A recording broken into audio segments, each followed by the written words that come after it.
Baiklah, Assalamualaikum warahmatullahi wabarakatuh. Selamat pagi Bapak-Bapak dan Ibu-Ibu sekalian. Yang saya hormati Ibu Salma selaku asisten akademik 4, lalu ada Bapak Taufik selaku asisten pengolahan, serta Bapak-Bapak karyawan profesional lainnya.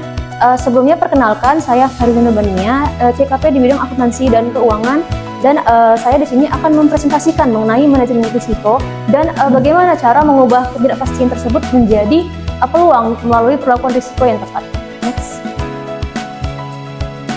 Oke, yang pertama kita harus tahu untuk mengidentifikasi risiko, di mana tanpa adanya identifikasi ini maka ketidakpastian tadi akan dapat menjadi ancaman.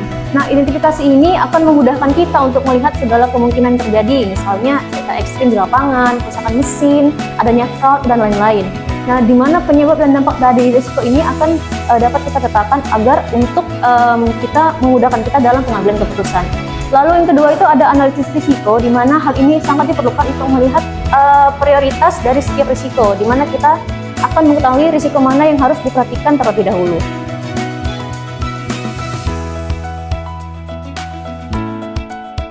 Izin Bu, saya nama Mulyanata Bu, mau izin bertanya, kenapa identifikasi risiko penting dalam proses manajemen risiko?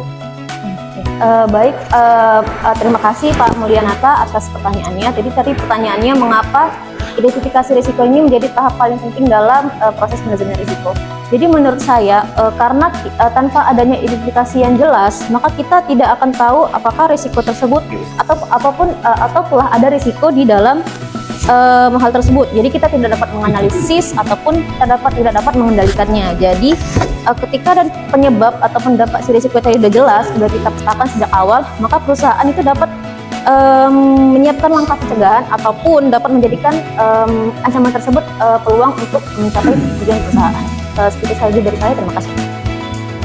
Izin bertanya Bu, nama saya Heri Krisyanto. Izin bertanya, apa hubungan antara manajemen risiko dan efektivitas dalam pengambilan keputusan? Baik, terima kasih atas pertanyaannya Pak Heri. Jadi tadi apa hubungan antara manajemen risiko dengan efektivitas pengambilan keputusan? Nah, jadi dari manajemen risiko ini kan kita akan mendapatkan data, informasi, serta analisis dari manajemen risiko, di mana dari sini kita akan mendapatkan adanya potensi ancaman ataupun peluang dari perlakuan risiko tadi. Nah, jadi saat perusahaan mengambil keputusan berbasis dari manajemen risiko ini, maka perusahaan akan dapat memilih langkah paling aman, paling efisien, paling efektif, dan paling menguntungkan yang akan membuat keputusan tadi tersebut lebih terukur, mengurangi reaktivitas dan meningkatkan keberhasilan pencapaian tujuan perusahaan. Segitu dari saya, terima kasih.